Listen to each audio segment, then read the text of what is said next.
Good evening and welcome to Mindful Live 300. Yes, easy like that. We are on the 300th Mindful Live. Thank you for being here.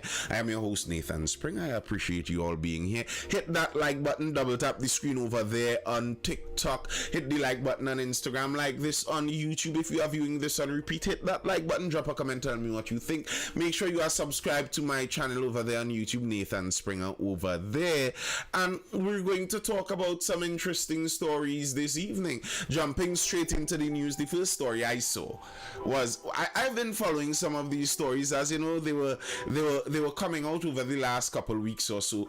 There has been some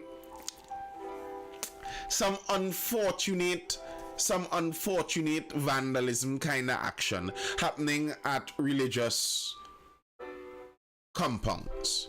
Let's look at that story and see what the opposition leader has to say. Kamla to Mahasaba, bring the evidence of religious hatred. Call for SDMS to prove religious hatred exists in TNT. And listen, I rate Tanti Cams for this. To be very honest with you, I rate this response from Tanti Cams. Opposition leader Kamla Prasad Bisesa has challenged the Sanatan Dharma Mahasabha to present evidence to prove there is religious hatred and intolerance in this country. The country elected 2 Hindu prime ministers, so let's debunk that religious intolerance rubbish, she told Express in response to a SDMS statement yesterday criticizing her earlier media release, calling on citizens to reject wicked and provocative suggestions that attacks on places of worship in Trinidad and Tobago are hate crimes and linked to religious intolerance. SDMS General Secretary Vijay Maharaj immediately issued a release criticizing Prasad Bisesa's statement, which he described as bizarre, confusing and insulting. He said it downplayed the seriousness of recent attacks on Hindu temples. In her release, Prasad Bisesa noted that there have been attacks on churches, mosques and temples, and it was dangerous to suggest that recent attacks on Hindu temples without an iota of evidence was fueled by religious hatred. This is a country where there is religious harmony, she said, as she noted that temples, mosques and churches are peacefully situated next to each other, sharing car parks, service facilities and recreational spaces. And here's the thing. I agree with what Mrs. Prasad Bisesa is saying here. There have been attacks that have been going on certain Hindu places of worship. They burnt I believe a Hindu god representative. They burned something like that. They attacked a temple, broke something, stole something. They desecrated the grounds, etc., etc., etc. There were multiple times where some of these things went on. And the Mahasabha was attempting to make it look along a kind of hate crime angle, like someone out there has it in their core specifically as a religious hatred against Hindus.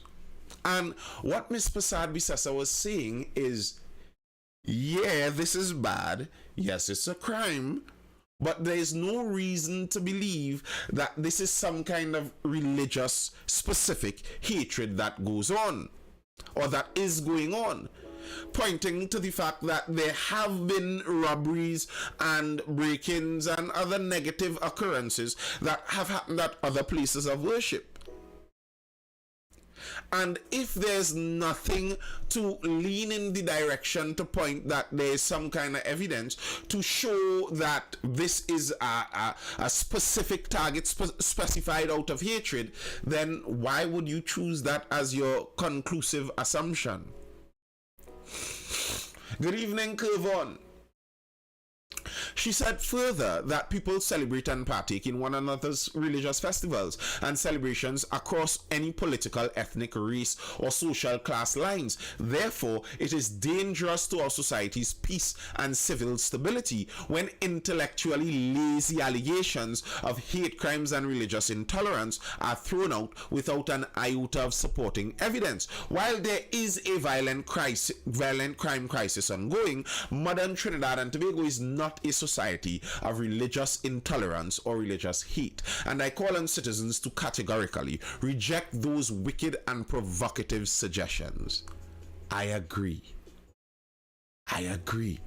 Or, like, every statement that Mrs. Prasad Bisesa said there, I agree with. That's a dangerous thing. You see, the problem with assuming that it's a hate crime or evidence of some kind of religious intolerance, you're going to encourage people to get into their teams. That's what you're going to do. You're going to encourage people to start getting into their teams. And when people start getting into their teams, you're much more likely to see things like this only occur more. So I think the direction that Mrs. Prasad Bisesa is taking with this is a wise direction, because the word she used was correct. The word she used was correct. It's a dangerous thing to do. And especially with the fact being that Mrs. Prasad Bisesa is the leader of the United National Congress, which in Trinidad and Tobago is the party that obviously is more leaning towards the Indo-Trinidadian group, and the Indo-Trinidadian ethnic group is the group that is most predominantly Hindu.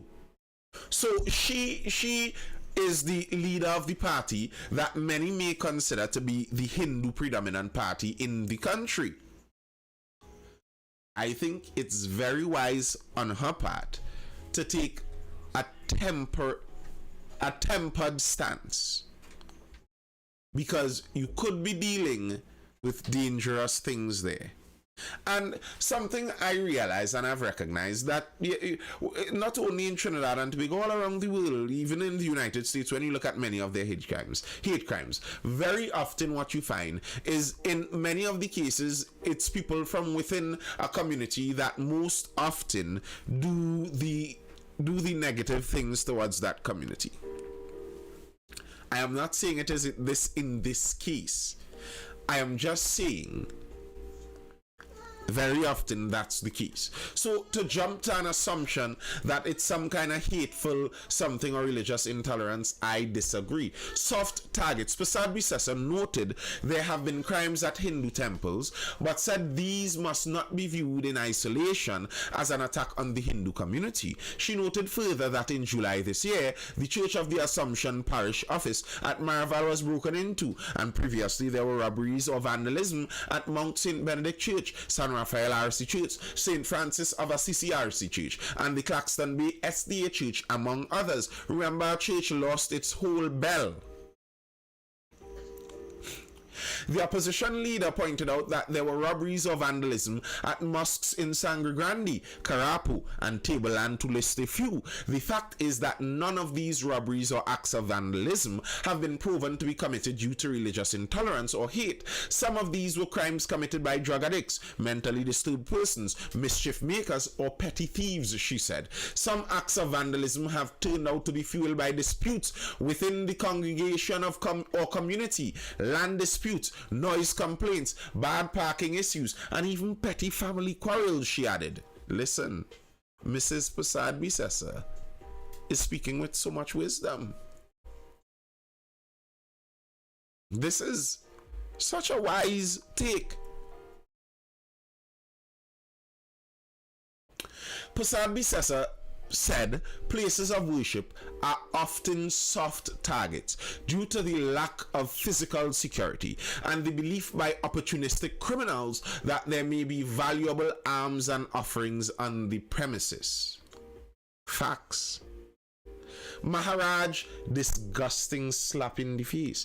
Taking note of Prasad Bisesa's remark that there is not one iota of evidence to suggest that the recent attacks are driven by religious hate, Maharaj countered, it doesn't take Sherlock Holmes to deduce that the vandalism of an effigy of Ravan at Taruba Recreation Ground or the intentional destruction of Hindu murtis is evidence of a religious attack on the Hindu faith. Maharaj noted that independent senator, who is also the president of the National Council for Indian Culture, said in the Senate that the police should not dismiss the acts of desecration as just works of vagrants.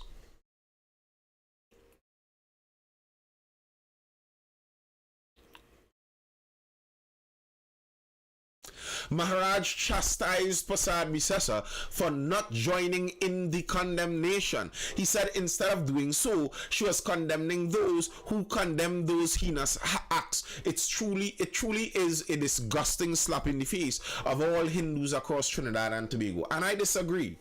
Hello, Scafty. I disagree. I think he is being purposefully incorrect in how he is concluding on Mrs. Prasad Bisesa's statement. She isn't not condemning the acts. She isn't saying that the acts are good. She isn't condemning the people who condemn the acts. She isn't saying that you shouldn't condemn the acts. She's pointing about drawing a conclusion on the acts and the dangers of doing that, which I think is accurate. Kamala stands firm. Speaking to the Maharaj said, it is clear that Kamala Prasad Bisesa is only interested in getting Hindu votes. You see where Maharaj going already. This is the SDMS, the main Hindu organization. He's attempting to hit Mrs. Prasad Bisesa where it hurts already. He said it's clear that Kamala Prasad is only interested in getting Hindu votes, but has little concern for the right of Hindus to practice their religion with safety and dignity. And I think that's a bit of emotional blackmail he's attempting to do on Mrs. Prasad Bisesa there. I mean, Mrs. Prasad Bisesa is a Hindu herself. Are you attempting to say that she is somehow biased against her own religion? Or is it just that you were expecting once you blow the whistle, everyone is supposed to automatically jump to what you're saying? I think it's a positive thing to see that Mrs. Prasad Bisesa is willing to make her own independent conclusion and not just automatically fall in line behind the leader of her own religion in this country.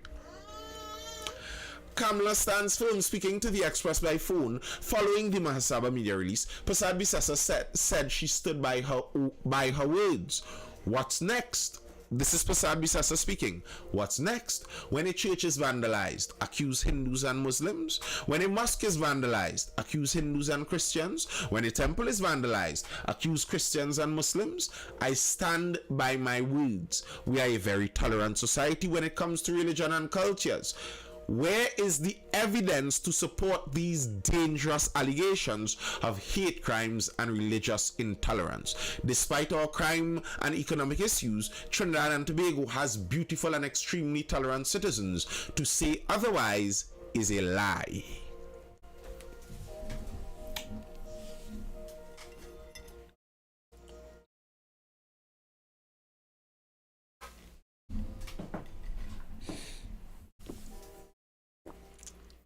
I'd say well said by Mrs. Prasad Bisesa. I don't think there's one word she said in all of this that I disagree with. Rowley and Kamala agree. PM agrees with opposition leaders' stance on desecration of places of worship. Good night, Otis. Prime Minister Dr. Keith Rowley agrees with the opposition leader that religious hatred and intolerance were not why places of worship were being attacked. He also issued a warning about staining this nation's image with such claims and noting this country has a problem with petty criminals carrying out criminal conduct at places of worship. Rowley said that must stop. The police must make every effort to find out who is doing that and stop it. And it must not be labeled, it must not be used to label and stain our country. Yeah. So the opposition leader and the Prime Minister stand in agreement over that statement. And I stand in agreement with both of them. You don't make reckless statements like that without evidence. And to look at our big neighbors to the northwest, And look at what jumping to conclusions like that has done to their country over the last 6 years or so. Good night, Denzel Felix. Jumping to conclusions, listen, and I know this might be controversial to some people, but if the entirety of the George Floyd case and facts were heard first, the United States would not have burnt throughout the summer of 2020. Yes, there have been additional autopsy results that were recently released showing Bro overdosed. The reason he was on the ground was because he was in the car and he asked them to take him out the car and put him on the ground. The officer's knee wasn't on his neck, it was on his back. But when you jump to conclusions, you force a lot of things to be forced to go a certain direction. And who knows? The officer's already been found guilty. Who knows where this goes after whatever appeals are done and what the conclusions might be. Sippy Sam, I'm not lying. And if you have something averse to say to that, you may feel free to say it, but don't jump in with allegations of lying if you have no proof of such. Sippy Sam, if you don't know, we mute people over in these parts because we don't put up with trolling. So if you have something to input, please do say that. Don't just say someone is lying. I'm not lying about this. You can literally go and search for it. There have been recent autopsy results that have shown the man overdosed. He was high on fentanyl and some other drug. I can't even remember the other drug. He was a high guy. So jumping to conclusions, and we don't want to do things like that. We don't want to look back after a year of civil unrest and infighting in the country and look back at what triggered the whole series of events, and we're looking back on it afterwards and saying, you know, the facts of that matter weren't even known to us at that point in time. People jumped to a conclusion and made decisions based on things they didn't even know to be true. We don't want that. So that's why I agree with the opposition leader there. You don't make such statements unless you have the evidence to back it up. There must be evidence to back up such claims. Glad to see that the opposition and the Prime Minister are on the same page for at least some things. At least some things out there they're on the same page for. The Prime Minister recently, though, came out fighting the public service. Several instances he was fighting the public service over here. And the first one had to do with the $55 million building that nobody used. Something radically wrong, says PM. $55 million spent on unoccupied DPP office. Good night, Michelle. Prime Minister Dr. Keith Rowley said yesterday he was hugely disappointed, downright incensed, and found it totally unacceptable that after $55 million was spent by taxpayers on a building meant to house the Office of the Director of Public Prosecutions, the DPP refused to move in. I think something has to be radically wrong, he said. The Prime Minister said the Parliament, in its inquiry of the performance of certain government departments, has been told over and over and over that the reason why the DPP's department can't function is because it doesn't have enough staff. And the reason why they don't have enough staff is because the DPP has nowhere to put them. All right. This is what the Prime Minister is saying they were told. And the government, this is the Prime Minister saying, and the government heard that because the government was being accused of not providing the wherewithal for the department to function, he said. Rowley said the government did the best the government could do, which was to find executive office for the DPP's office. That office was the executive headquarters of a bank. So you could imagine the level of comfort that exists there. The government agreed to pay the high rental fee for that property because high-class executive office in Port of Spain is not cheap. We entered into a 3-year contract. We had to outfit it to suit the department that was going in there. We did all that. Then we heard that there were security issues. We spent money strengthening the security, bulletproof in there, this and that. We did all of that. And at the end of the day, we spent $55 million. A public servant could decide, I am not going in there. Something has to be wrong with that, the Prime Minister said. And as a taxpayer, I am incensed that could happen in Trinidad and Tobago. On the issue of the DPP's position that the building was not secure enough, the Prime Minister said he had seen so-called reports from Special Branch and there is no justification for that waste. And as a public official, I too am exposed to matters of risk and personal security. I don't know what is the threat that particular office, the DPP, which only exists when you are on or inside the office, because you use the roads, you use the market, you use the church, you in your home. How come $55 million of risk only exists in that corner of that building? And listen, I agreed with the opposition leader before, but I am struggling to find something to disagree with the Prime Minister on here. The Prime Minister is basically saying that this had nothing to do with the government. The government, and I remember this, the government has been told over and over, the DPP regularly says this, that the DPP is functioning on something like 50-something staff, and they're supposed to have something like 120 upwards there to have a good functioning office. So they are below 50% staffing in the DPP's office. And if the people that are responsible for prosecuting the criminals are understaffed, you could understand that the prosecution of criminals will not be going in an expeditious manner. Fine.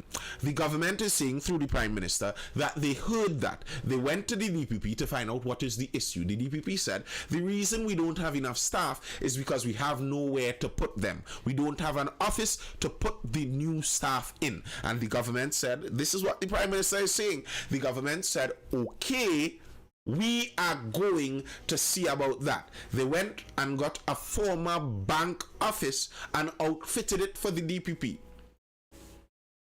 Put in bulletproof glass, etc.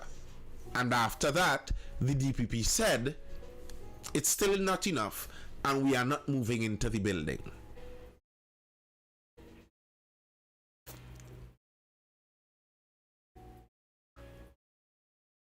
The public service, the DPP, and the judiciary are the permanent state in Trinidad and Tobago. Yes, they are. They are the deep state.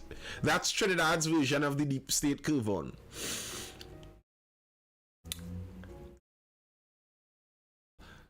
The Prime Minister went on, I don't want to get into any fight with anybody. I don't want to get into any disturbing conversation. But I just find that this is unacceptable. As I speak to you now, nobody has justified to me how this happened, except that a public officer decides I am, or he is, not going in that building.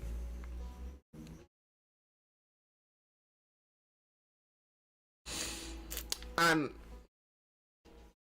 that's a good question. Can a public officer decide that we are not going to do the instructions that come from the government and thereby impede our service? Can they willfully do that? And what is the government's recourse? I remember this was a conversation we had in a couple earlier lives that would have been earlier this year, speaking about governance and leadership and understanding that just because you are in the position of governance does not actually mean you could get things to go your way. You have to work with people. We're going to get to that, Michelle. That's the other piece of bacchanal we're getting to. He went on to say the JLSC must complain. The Prime Minister said, sorry, the DPP office issue told him that this whole question of who runs this country, who is in charge in this country, should be of concern to the population.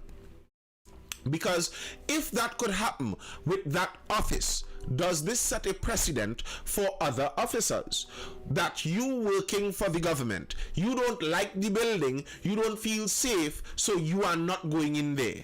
55 million, all those months of toing and froing until the contract ended without the building occupied for one day.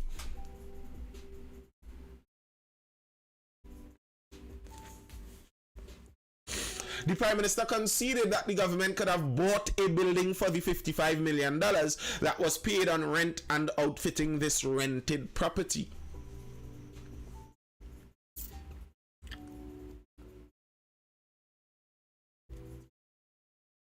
In response to questions, the Prime Minister said just before the 3-year lease ended and the month-to-month leasing arrangement began, an instruction was given to proceed to occupy the building, and the instruction was disobeyed. You might ask me, how come? Well, as head of the government, head of the cabinet, with the Minister of Finance paying the money, I have no authority over the JLSC staff. The Judicial and Legal Service Commission ought to explain this to the country, because the staff that was supposed to go in there is JLSC staff, and the long and short of the story is that money was wasted, and as a taxpayer I am not pleased about that.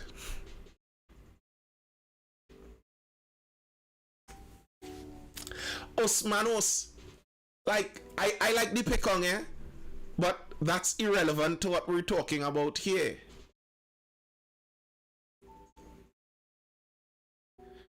That's not what we're talking about here. Like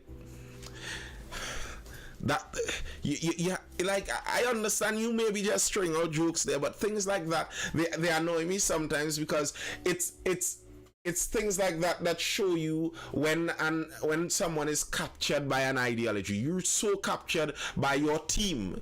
You're on just team red or team yellow. It's inconsequential whether something makes sense or not. Is the DPP taking a moral stance? That's a good question. Let me see if I could find the DPP statement. DPP seeking advice on Prime Minister's statement over unoccupied building. Director of Public Prosecution Roger Gaspard said he is seeking legal and other advice before responding to the Prime Minister's comments on the matter of the office building on Park and Henry Streets in Port of Spain, which was never used by the DPP's office. He said these are matters that require consultation and the taking of advice, in some cases legal advice. So I cannot at this stage tell you that I will or will not be commenting. I'm taking advice on the matter. So that's his stance, Michelle.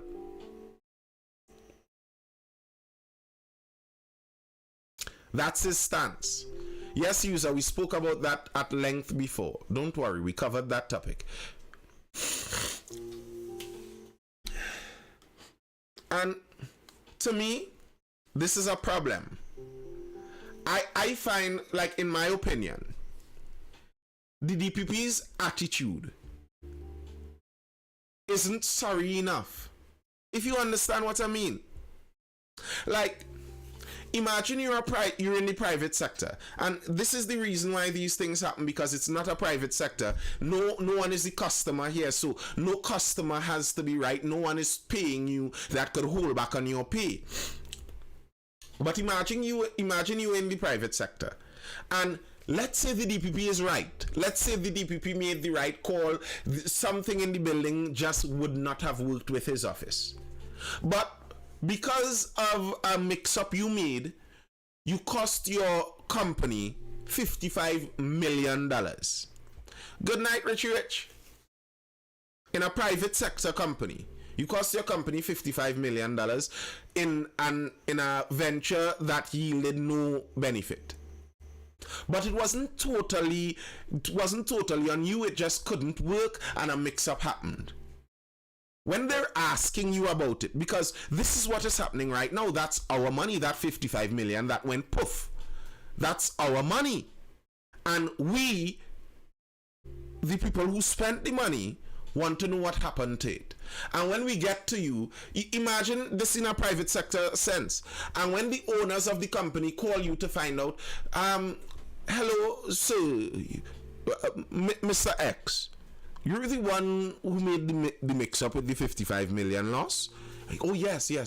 And they ask you, what happened there? And you tell them, well, you see, right now, these kinds of matters are matters that they require much understanding. So I am seeking legal advice before I answer this to you all. Bye. You'll have to seek legal advice about your termination. And the part that kind of feels insulting, listen to this statement.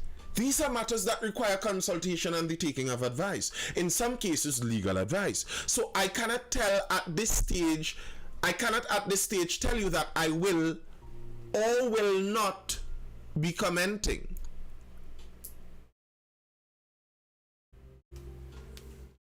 User, if you mention Faris again while we were talking about this, I will mute you.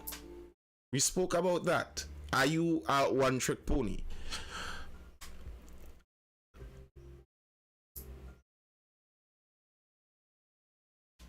This isn't the issue with Faris's building.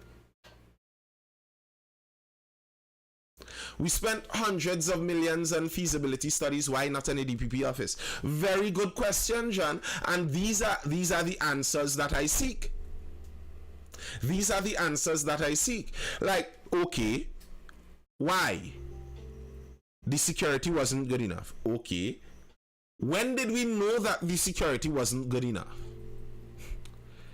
Didn't the government announce to the DPP, give them a list and tell them this is the building we are preparing for you?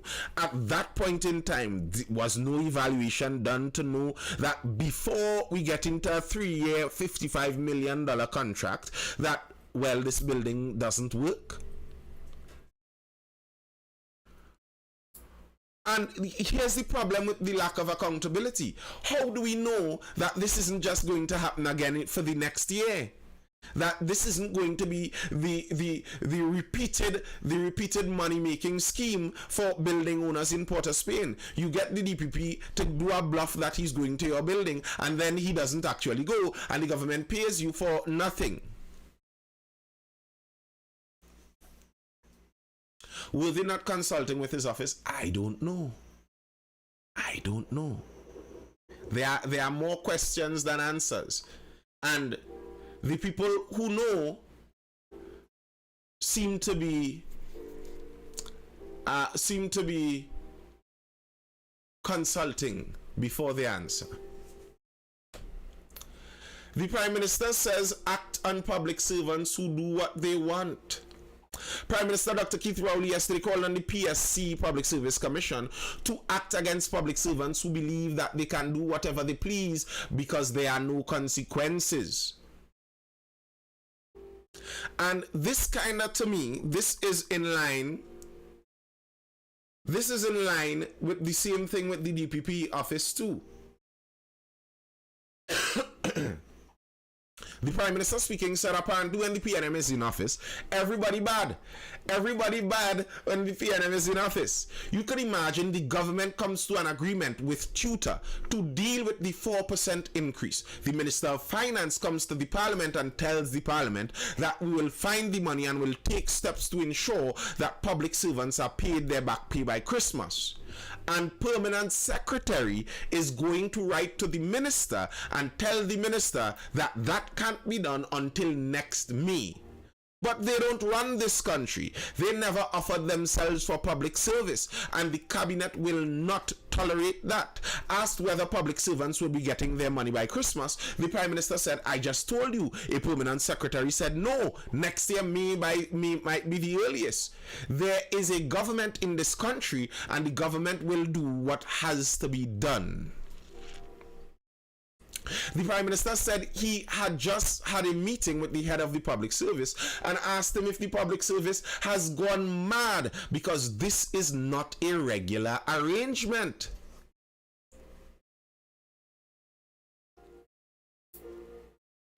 Opposition operatives in the public service. Here's the thing. I feel like I don't know if all of y'all remember the lives that we do, because we spoke about a very interesting story out of the public service just last week. I don't know if you all remember that. A very interesting story about a protest in the public service.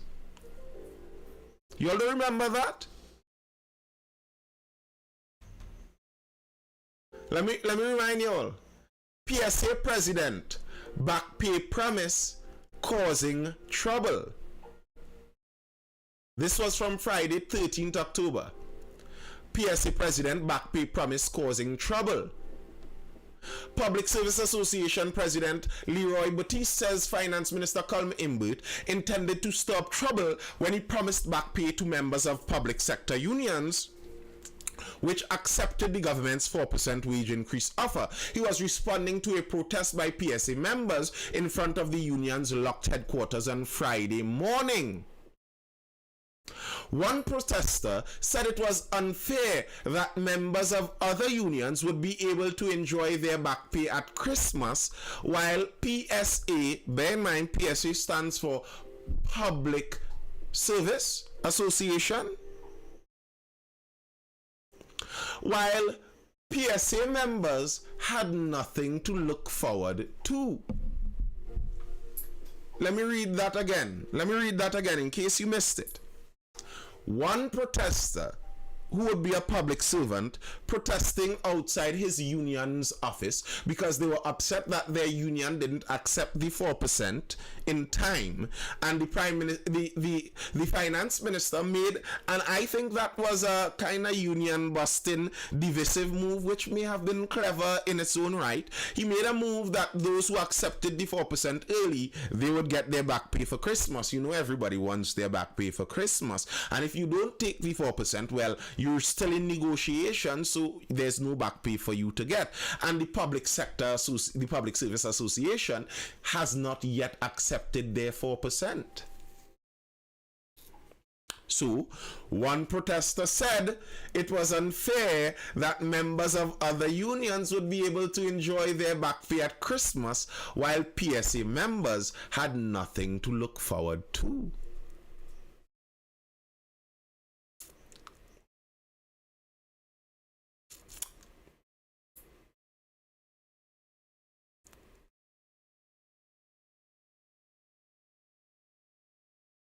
And isn't it a coinkydink that a public service worker who may very likely belong to the union that would not be getting back pay for Christmas is saying that no one could get back pay for Christmas? What a fortunate coinkydink for the PSA. What a fortunate coincidence. You know, a worker from the PSA determines that none of the other unions who accepted that 4% could get their back pay before Christmas. So now the PSA that didn't yet accept the 4%, they don't have to feel that loss and hurt while watching other people buy the big Christmas groceries, because nobody gets the Christmas groceries. And you see, Kevon, you're right. That is a communist move. When communists and unions talk about solidarity, it's something like this. It's something like this. None of us eat.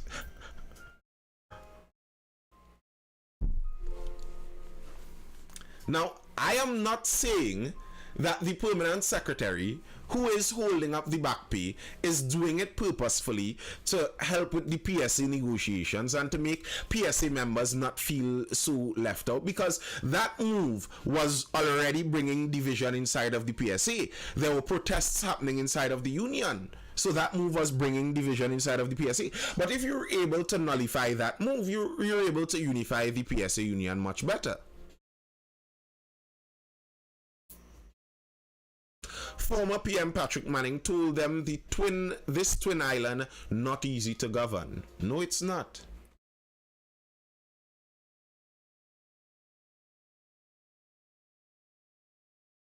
He said he heard of another instance, this is the Prime Minister speaking, where a public servant was deciding that a particular ministry could not function in the government office because the public servant doesn't recognize the minister's authority to do that. Something is very wrong, and I've asked the Attorney General for guidance so that the government could speak to the Public Service Commission, so whatever Kool-Aid they're drinking, they may understand that we are all here to serve the public. You see, he spoke about it previously when speaking about the DPP's office, and he's speaking about it here again.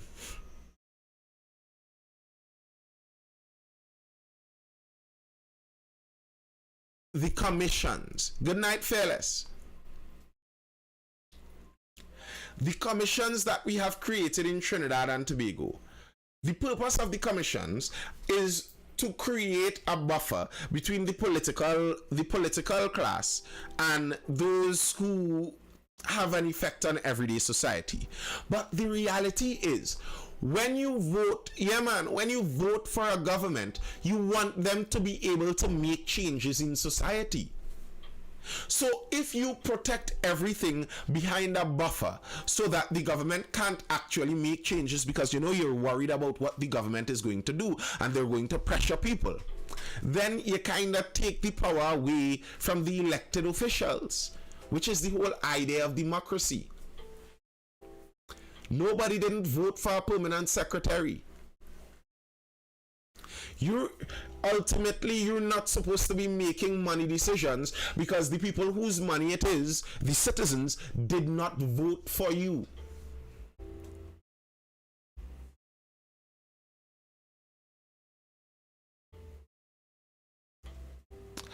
And it's a dilemma that we have to face, where you want to keep certain things out of the direct control of politicians because that could tend towards corruption. But if they're outside the control of the politician, whose control are they in?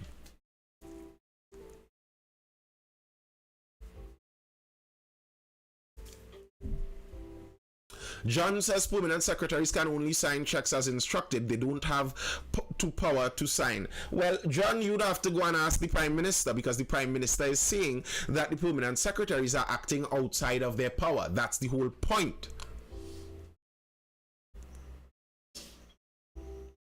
There are labor laws in place to protect workers. We don't need the service commissions. I agree. Throughout the service commissions, because either way, when it all comes down to it, it's kind of the government still picking, but then the government has less ability to do changes when they still do the picking.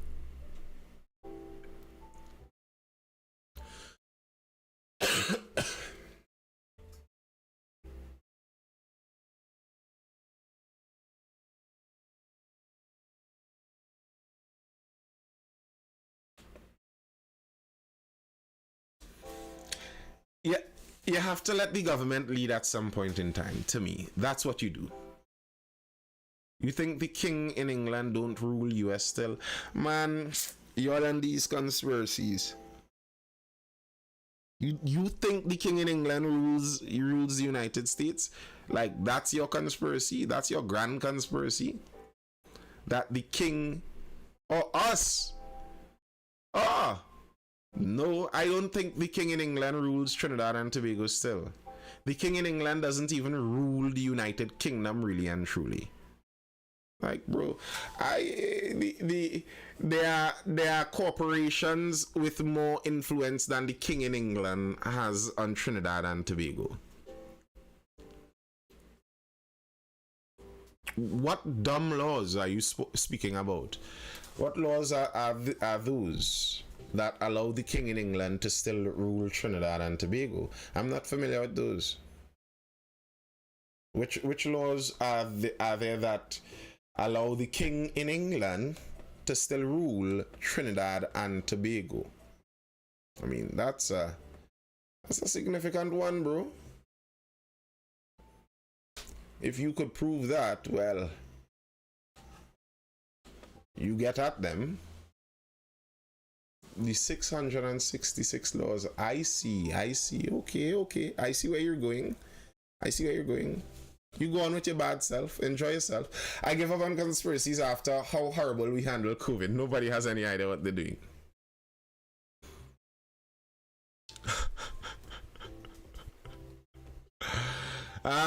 Hey, another follow-up of a story that we did earlier on. Another follow-up of a very interesting, unique story. Autopsy, prisoner's death was unnatural. The death of Emmanuel Joseph, a 22-year-old man charged with attempted murder of a prison officer, has been classified as unnatural. I don't know if you all recall. The alleged assassin, who was held for the attempted assassination of a high-ranking prisons officer and his bodyguard, as well as a 12-year-old girl who was sitting in the back seat.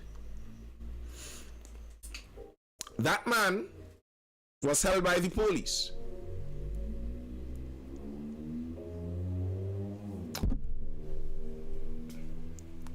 Allegedly, he may have had, thank you very much, Michelle. He may have had some information that led the police to those two massive busts up in Santa Cruz. Allegedly. That's an allegation I saw in the papers. That he may have been the informant for those busts up in Santa Cruz. And then, what would you know? All to say it like my East Port of Spain brethren, all in a sudden, homeboy dropped down and dead.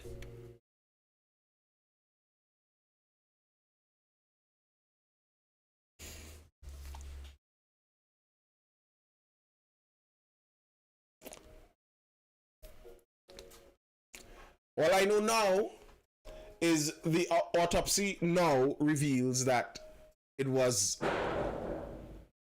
were no natural causes that caused this. Just so. Seemingly blunt force trauma, but no one knows for sure.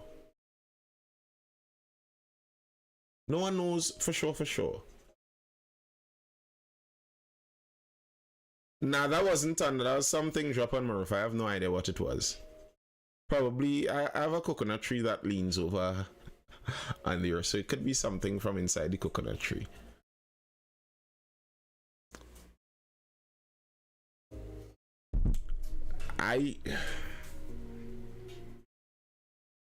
These issues just let you know that, it's serious business out here in Trinidad. It's serious business. It's not, they're not playing for slips out there. The underworld in Trinidad is significant.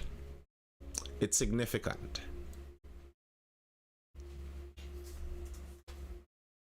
Snitches get stitches, eh? Well, I don't know. I can't say. You're also an activist out there, the same activist who is fighting the buggery laws. He's also fighting to get same-sex marriage laws in Trinidad and Tobago too. I saw that article. That will be an interesting one. The police don't even like their own informants. Too many unexplained and unaccounted occurrences in this country. It's a mystery country, Richard Burton said. We underestimate the level to which the crime goes in this country. Many people maybe. A man in jail in Trinidad called a shot on a guy in Grenada. Well, we know, like, it seems like all the shot callers in Trinidad are in jail. Now, the guy who fell off the chair, the police involved in that was suspended. Why nothing in this? Well, I guess they would have to investigate. I will be very surprised if that same-sex marriage law happens. You see, here's the thing. In Trinidad and Tobago, as well as how it has happened in many other countries, how it is possible is not through the people. It's not a decision that would be put to the people and by majority consent, people consent to this. Curvon, you saw what I'm getting at there. You saw what I'm going to get at there. How they did it in the United States, because when the same-sex marriage laws were passed in the United States, is homosexuality a creed, Otis? But anyway, when same-sex marriage laws were passed in the United States, it's not like it went through their Congress where each representative for an area voted and said, yes, my area wants this. No. They took it through the legal system. And they said that in the legal system, they found a right. It's a philosophy. How is who you have sex with a philosophy? I don't think that's a philosophy. That's not what you call a philosophy. But yeah, they passed it through the courts. And it's much easier to get those things passed through the courts. It's much easier to pass those things through the courts because you don't need public consent for it. It's not like everyone in the public has to decide that, hey, we approve of this move. The court says that we determine this to be an upright, just move in this country, and we dictate this across the country. I despise those things. They call that legislating from the bench, because the idea of a court is not to decide those things. The court doesn't decide what is right or wrong in a country. The court is supposed to decide if something is according to the law and constitution of the country. If you think something should be in the law, then send it to the legislature and let the legislature pass it, make it into law, and then the court could decide, well, this is law. And you see, here's the thing. People don't want to pass it through the legislature because they do not believe that they will get popular support for their views. Love is love. Yeah, you could love what and whoever you love, Otis. That's a nothing statement. I don't buy into the narrative statements, you know, the slogans. They mean nothing. They are empty. They are empty. You ask someone what you mean when you say love is love. Define the love that you mean is love when you say love is love, and they cannot. It's a nothing statement. It's something people say because it has been told to them, and it's the kind thing, and you're on the better side. You're on the right side of history, so you know, say this stuff. No. It's a nothing statement. That's their philosophy. You will see. I know that's what will be said, but I don't believe it. And here's the thing to be of a little concern in the case of Trinidad and Tobago. Activists to fight for same-sex marriage laws in Trinidad and Tobago. And how he's going to fight that is in the court system. He is not going to petition members of parliament to attempt to bring a law into the parliament to pass same-sex marriage on the books, which I think is the proper way to do something like this. He is going to attempt to ram it through the court system.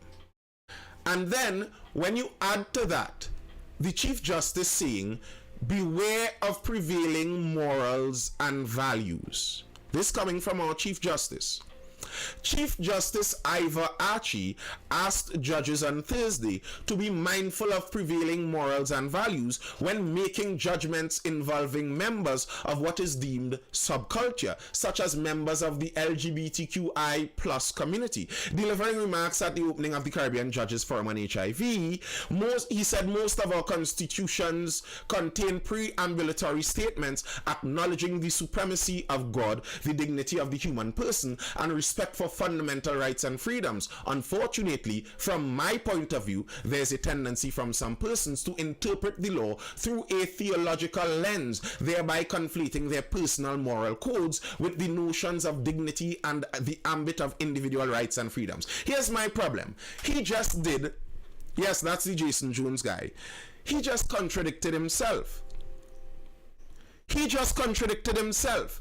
Because he pointed out that most of our constitutions contain a preamble that speaks about God and the supremacy of God and the dignity of the human person. The reality is, most of our laws are based on that same religious anchor and theological lens that he is talking about. The reason there is dignity in the human person and a respect for fundamental rights and freedoms is because each man is made in the image of God, and we use that as the basis upon which we build our constitution. That's a religious statement. To try somehow to say that you're trying to remove the theological lens when we're adjudicating legal matters now sounds ridiculous to me. And it sounds like a cop-out. It sounds like you want to put on another lens to use. You see, the lie that some people attempt to tell us is that there's some way you could look at the world with no lens. And you know, I am looking at the world with no lens.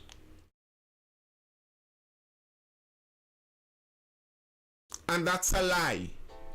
Everybody looks at the world through a lens. They may not share your lens, but trust me, they have a lens.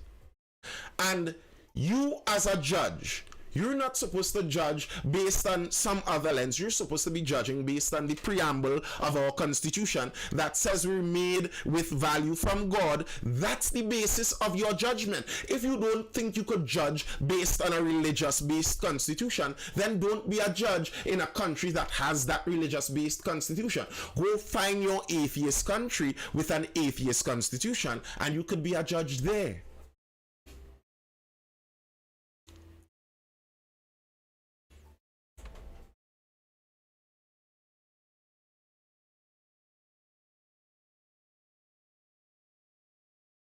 He went on, regardless of how strongly we may hold our personal religious convictions, that is the only way diversity can be accommodated in a pluralistic society. Democracy, after all, is not just about respecting the will of the majority, but it is also about protecting the weak or marginalized from the tyranny of the majority.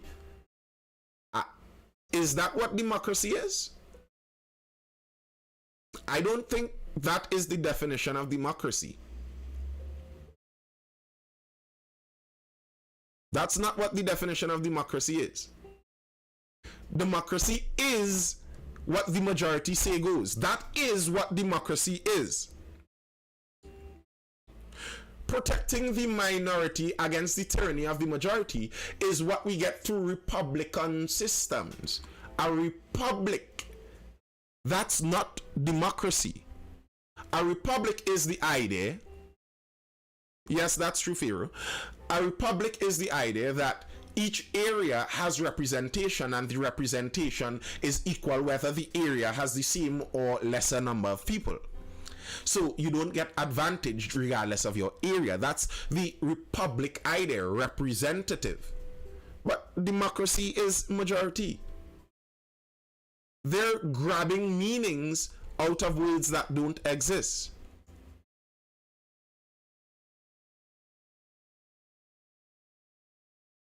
As judges discharge their duties in interpreting laws, he said there must be principled intellectual analysis and consideration of generally accepted international norms. And here you have the lying of this. Here you have the dishonesty. Listen, this upsets me so much. So this man went through all of this to basically say, don't use your local norms.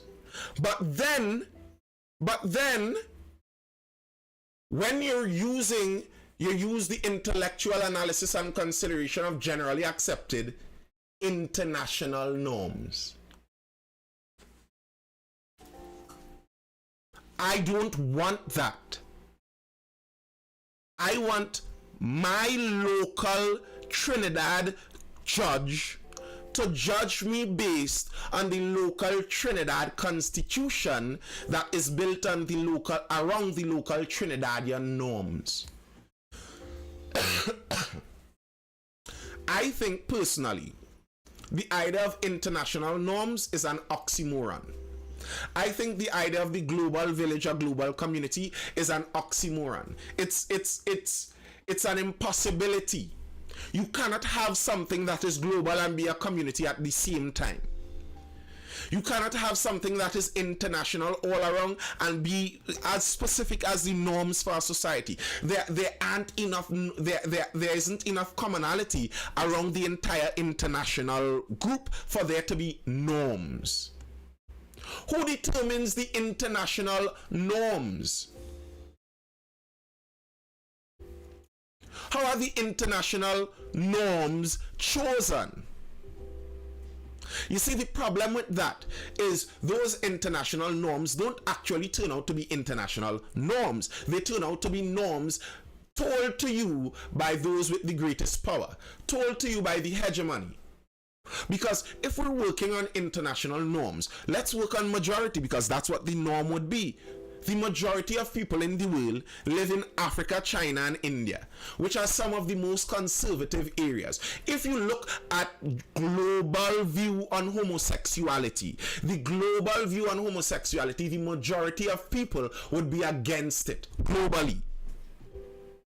I bet you won't take that international norm. When you say international norm, you mean the US Western liberal world order norm. That's what you mean.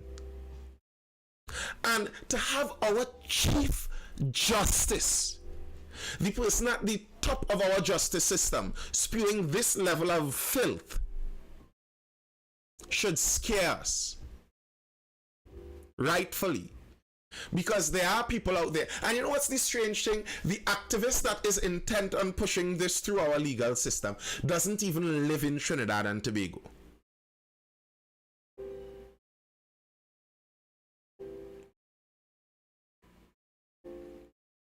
So we could have an instance where a man who doesn't live in Trinidad and Tobago brings a norm that isn't popular with the population of Trinidad and Tobago, and has the highly educated elites that are our judges pass it because it's part of their international Western culture norm and force it upon the citizens of this country. And tell me that isn't the same spirit of colonialism, where we as the colonial powers, we know better than you simple people. So we have the authority, we have the moral stance that we could come and impose our will upon you, because you know we are the superior powers. You are savages. You are savages, you know.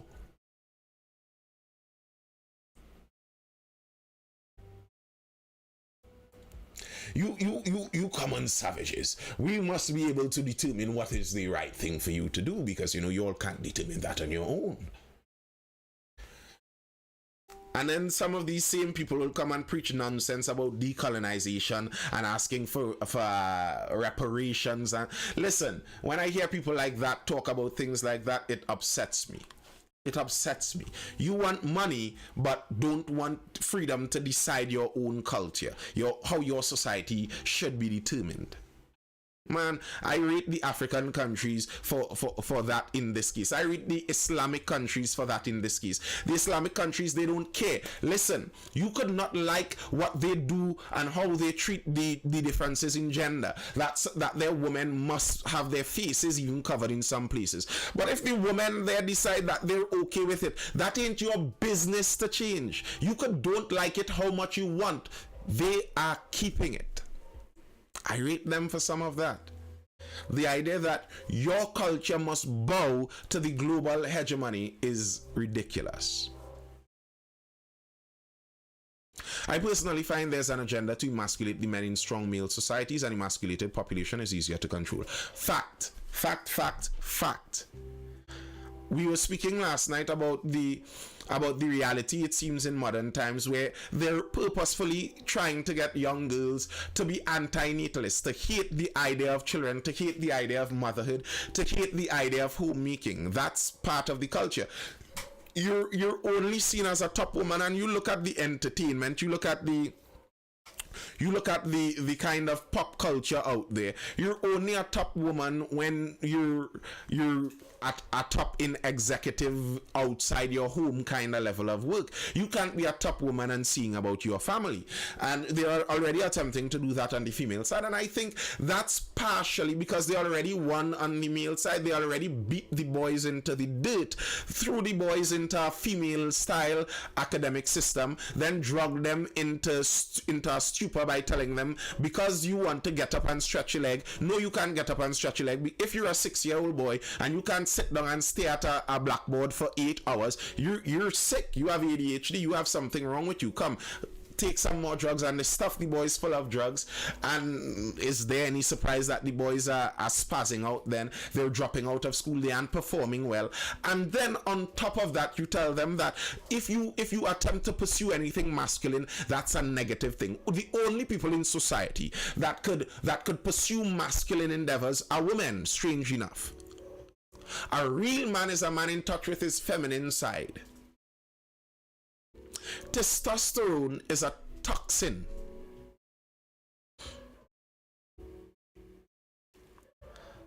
And then emasculated men masculate masculine women.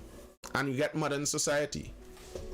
But the reality is, and I was speaking about this, can't remember when we were talking about civilizations. You may not like to hear this as a woman, but women can't defend civilization. When the barbarians are at the gates, and that statement comes from the Roman times, how Rome fell, how its city fell. Of course I am, Nisi.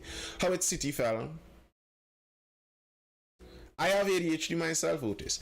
How its city fell was that the ease and opulence inside of the city, they thought that, this is how things go. But there are always hungry, desperate barbarians outside there willing to come and take what is yours. They don't have the level of civilization. They don't have the level of sophistication to run the civilization like you, but they don't need it. All they need is a sharper weapon and more violence, and they can take it. It's like what the Vikings did. The Vikings took over many civilizations that were more advanced than them because they were willing to. They had the violence. The barbarians are always at the gate. And the women in the society can't keep the barbarians at bay. You could not like that fact, but that's a fact nonetheless. The women can't fight the barbarians, even if they are very masculine. Oh, Bobby, what's going on, bro? We can't defend. I 100% agree with that. Women are limited to what we can physically do. Yeah. Women will not defend a civilization against barbarians at the gate, whatever form the barbarians might be. So in the case of Haiti, the barbarians are the gangs. There are gangs that are taking over Haiti right now. Thanks, man. There are gangs taking over Haiti right now. And you can't send the girl bosses into Haiti to wrest control of the civilization away from the hands of, what was it? Barbecue is the name of one of the gang leaders. A girl boss team isn't what you need there, generally speaking. The more masculine society will win, which is why Arab culture will dominate Europeans. I was watching a Saudi explain that, and he was telling Europe that they're going to regret allowing in as many as allowing as much open immigration from some of those Arab countries as they did. They're going to regret it. They don't understand some of those cultures, and their culture has lost its masculine edge because they didn't need it for a very long time. The world leads should send in the girl. No. And you see, the reality, especially when you're talking war, it gets very graphic. It gets very graphic. There's a word that, they ding you on social media for saying that is one of the most common parts of war. Once there are women involved in war, a certain action is very likely. And if you were a woman in uniform, it still wouldn't stop it. Yep, I figured that. If you know what tunnel rats in Vietnam, most of the killers were women. Yes, no, you see, John, I am not saying that women are useless and incompetent. That's not the point I'm making. All I said is that women cannot defend civilization. Look through history and see if you find one instance where women effectively defended civilization. The Dahomey tribe, the slavers of West Africa, they were the Dahomey kingdom. They were so intent on warring with their neighbors, lots of the men in their society were lost. Lots of the men in much of West Africa were lost to slavery. They enslaved their own people and sent them off. And instead of, calming down on the whole warring business, what they did was created women platoons of women warriors. That's what the show, I don't know if you all saw the movie Woman King, that's what it was based upon. The reality is, those women warriors, they went out there and attempted to defend, yes. The moment they faced the French, they were massacred. Women can rebuild, though, like in Rwanda. Fact. Women may be some of the best rebuilders. Yes, agree, but behind every successful man is, might be a woman. I am not saying women are useless. I hope that's not what you all are getting from me here. I was merely commenting on the necessity of masculine men in civilization, in creating and maintaining civilization. I am not saying that we don't need women or women are useless or anything like that. In fact, really and truly in civilizations, you need more women than men, technically speaking. So, yeah. There are just some realities to all of it. There are some realities to all of it that we cannot escape. And no matter how much modernist thinking attempts to get us to believe that somehow humans have evolved past their biology, or we could make societal moves that would negate these things, it doesn't happen. It doesn't happen. It's not a competition. Correct. I didn't miss live 300. You're barely getting, Ronnie. You're barely getting, because I'm looking to dive out there. My voice telling me here on the edge. A successful society does not make its women responsible for its defense. Fact. Male and females have roles in society. Anytime we move away from that completely, society fails. So it becomes much harder to run. And roles are natural. You look at the animal kingdom and you see it. Gender roles are obvious. Gender roles are obvious. We are a dimorphic species. The male and the female isn't identical in their morphism, in how they are represented physically. That seems to suggest that they may be better at unique and different things. I cannot be competing with a man for makeup. No, we shouldn't be. We really shouldn't be. We really shouldn't be. It's not a competition, as you rightfully said, Michelle. Anyway, folks, my voice telling me it's about that time. and it's about that time. Are there any further comments or questions inside of the live, people?